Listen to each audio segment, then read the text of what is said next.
Friends, welcome to Bahujan Dastak channel. Bahujan Dastak channel पर आपका स्वागत है।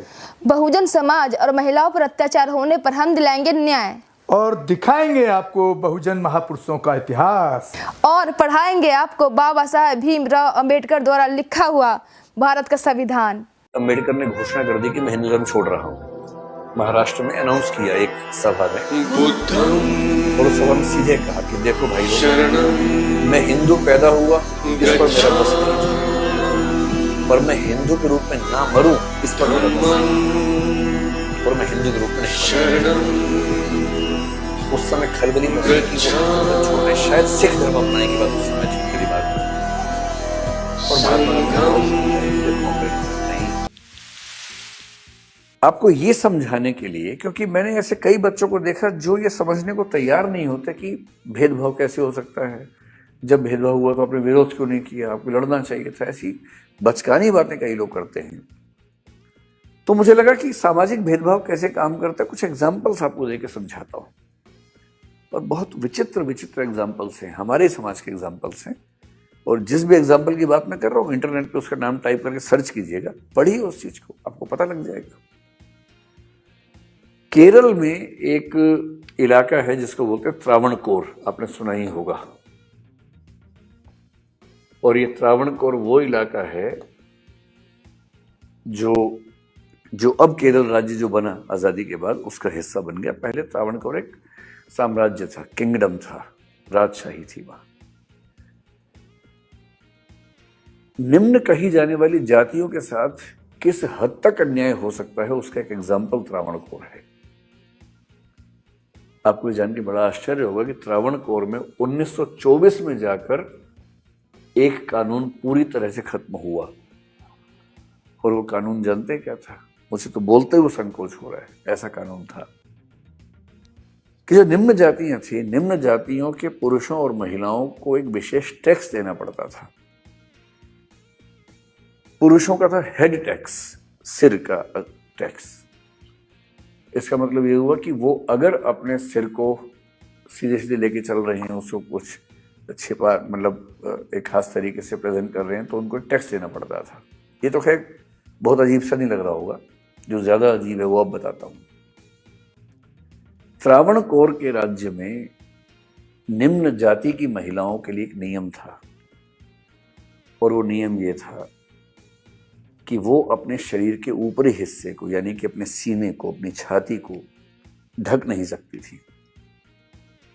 और यदि पब्लिक प्लेस की बात कर रहा हूं मैं, सड़क पे भी चल रही हैं, बाजार में भी जा रही हैं, तो वो अपने शरीर के ऊपरी हिस्से को ढक नहीं सकती थी। और यदि वो ढकना चाहें तो टैक्स देना पड़ता था। उस टैक्स का नाम था ब्रेस्ट टैक्स, और ये टैक्स केवल निम्न जाति की महिलाओं पर लागू होता था, दलित और कुछ जो ओबीसी आते हैं उसमें एक जाति थी नाडार जाति, जो कि आज की भाषा में ओबीसी जातियों में आती है। एक जाति थी जो एझवा जाति, आपने सुना होगा, एक बहुत ही दलित वंचित जाति वहां की है, केरल की। उस एझवा जाति में एक कहानी चलती है, जैसे हम उत्तर भारत में लोग लक्ष्मीबाई की कहानियां सुन के बड़े होते हैं ना, वहां के बच्चे जिस महिला की कहानी सुन के बड़े होते हैं उसका नाम है नांगेली। कहीं मन करे तो इस महिला का नाम इंटरनेट पे टाइप कीजिए, गूगल पे, उसी कहानियां पढ़िए। क्या कहानी है मैं आपको बताता हूं। 1802-1803 की कहानी है। ये लड़की एझवा जाति से थी, जो कि दलित जाति थी, निम्न जाति थी। और इस जाति की महिलाओं के लिए जरूरी था कि वो जब पब्लिक प्लेस में चलें तो अपना शरीर का ऊपरी हिस्सा खुला लेके चले, कपड़ा उसके ऊपर ना रखें। कितना आप समझ सकते हैं कितना खराब लगता होगा। कुछ लोग कहते हैं कि उस समय केरल की कल्चर का ये सामान्य हिस्सा था, लेकिन अगर ये मजबूरी है और उच्च जाति की महिलाओं पर ये मजबूरी नहीं है तो कितना अजीब सा लगता होगा, कोई भी सोच सकता है। तो वहां महिलाएं नाराज होती थी, कसमसाती थी, परेशान होती थी, पर अब क्या करें जब सिस्टम ही ऐसा है, राजा का आदेश है, सैनिक हैं, पुलिस है, वो सब सिस्टम ऐसा है, तो क्या करें। इस लड़की से बर्दाश्त नहीं हुआ, और एक ऐसा प्रसंग हुआ कि इससे जब टैक्स मांगा गया, इसने टैक्स देने से मना कर दिया, और ये कहा कि मैं तो अपने शरीर को ढक के चलूंगी। बहुत विरोध हुआ, उच्च जातियों की तरफ से विरोध होने लगा कि ये क्या सिस्टम है, ये तो निम्न जातियां इस तरह से बर्ताव करेंगी तो हमारा उच्च होने का मतलब क्या रहेगा। और नियम ये था कि जब टैक्स ऑफिसर आएगा तो एक केले के पत्ते में टैक्स की राशि उसको देनी होती थी। तो जब इसने मना कर दिया तो बात खूब फैलने लगी, राजा तक बात चली गई। फिर नाराजगी बढ़ने लगी राज्य में। तो राजा ने कहा टैक्स ऑफिसर को कि इनके घर पे जाओ, टैक्स वसूल के आओ। टैक्स ऑफिसर गया। कई कहानियां हैं, कुछ कहानियां हैं कि टैक्स ऑफिसर गया, उसके साथ में बहुत सारे लोग थे जो गुंडा टाइप के लोग थे जो टॉर्चर करने के लिए गए थे। और वहां जाके इतना उसको मतलब परेशान किया गया, हरास किया गया कि तुमको टैक्स देना ही होगा और नहीं तो तुम्हें पब्लिक प्लेस में ऊपर के हिस्से में कपड़े रखने का अधिकार नहीं होगा। अंत में ये महिला अपने घर के अंदर गई बहुत नाराज होकर। टैक्स ऑफिसर को लगा कि अभी टैक्स लेके आने वाली है, और थोड़ी देर के बाद जब वो आई तो लोग दंग रह गए। उस महिला ने क्या किया कि चाकू से अपने स्तनों को काट के उस पात्र पर रख के सामने पेश किया। उसने कहा पैसे मेरे पास है नहीं और मैं अब ये नहीं झेल सकती कि मैं समाज में इस तरह से चलूं, तो इससे अच्छा है कि मैं अपने शरीर का हिस्सा ही काट देती हूं जिसको लेके इतना झगड़ा है। इतना खून बहा कि उसके कुछ घंटे में उसकी मौत हो गई। पूरे राज्य में हड़कंप मच गया। और जब इस महिला को जलाया गया तो कहने वाले कहते हैं, कुछ इतिहासकार मानते हैं, कुछ नहीं मानते हैं, कि इसके पति ने भी चिता में कूद के अपनी जान दे दी। और एक तरह से सती प्रथा का रिवर्स एक मेल एग्जाम्पल वहां पर दिखाई पड़ता है। केरल के जिस इलाके में ये महिला थी उस इलाके में आज लगभग उसकी पूजा होती है। आज भी वो घर वैसा का वैसा है। कुछ टूरिस्ट लोग जाते हैं देखने के लिए। उस गांव का नाम भी ऐसा है जो संकेत करता है कि इस घटना से इसका कुछ लिंक था। इतना विरोध हुआ कि राजा को अगले दिन घोषणा करनी पड़ी उस जाति की महिलाओं को इस पीड़ा से मतलब उसने रोक दिया और कहा कि अब आपको ये टैक्स देने की जरूरत नहीं है। लेकिन सबके लिए नहीं, उस समुदाय के लिए ऐसा हुआ। उसी राज्य में दूसरा समुदाय था नाडर समुदाय। इस पर भी यही नियम लागू था महिलाओं पर। इनको भी खराब लगता था। अब कितना अजीब समाज है कि निम्न जाति का होने की वजह से महिलाओं को इतना भी हक नहीं कि वो अपने स्तन को ढक सकें। कितनी बदतमीजी एक समाज में हो रही है, पर ये वहां पर चल रहा था। और उच्च जाति के पुरुषों के सामने विशेष रूप से ये ध्यान रखना होता था कि वस्त्र न पहने जाएं ऊपर के हिस्से में। ये सम्मान सूचक था कि निम्न जाति के लोगों ने सम्मान का भाव दिखाया उच्च जाति के लोगों के प्रति। अब अगर ऐसा सिस्टम, और ये जितनी बातें मैं आप कह रहा हूं आप सब इंटरनेट पर सर्च कीजिए, ठीक से पढ़िए इनके बारे में, आपको सब तथ्य मिल जाएंगे इस बारे में।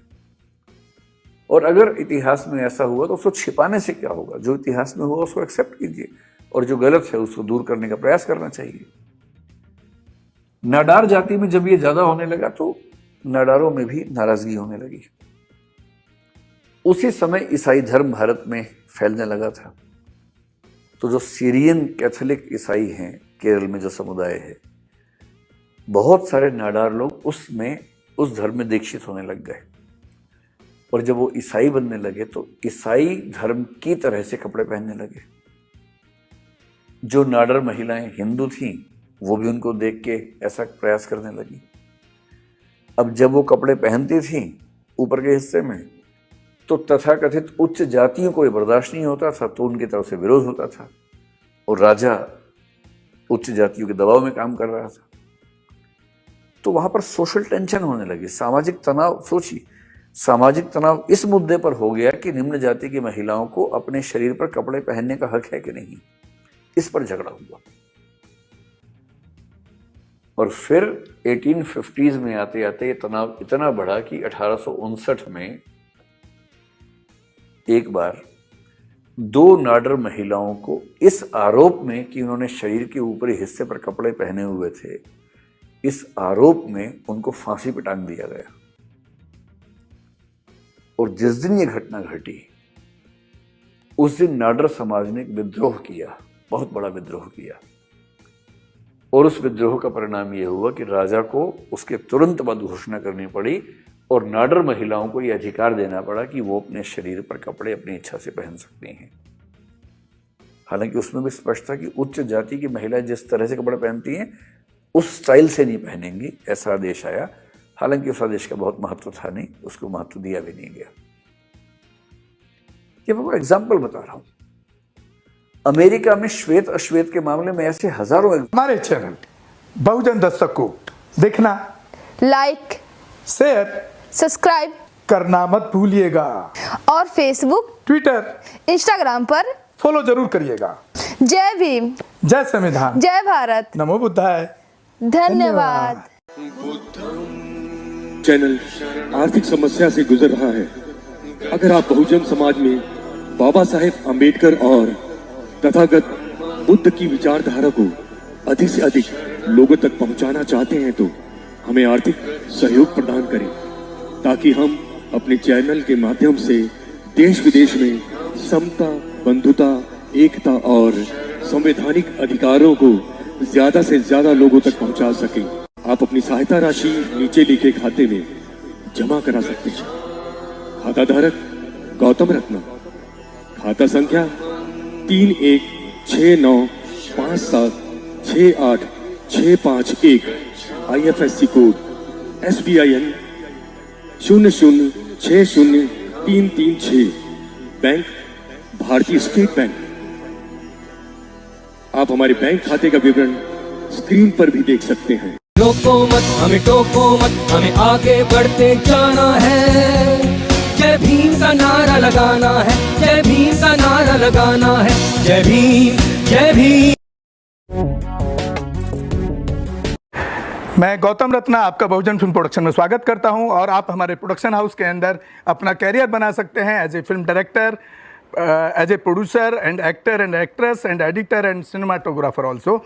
अगर आपको फिल्म से रिलेटेड कुछ भी प्रोजेक्ट आपको बनवाना है तो हमारे पास में पूरा सेटअप है, जिसमें फिल्म कैमरा है, शूटिंग लाइट्स है और एडिटिंग है।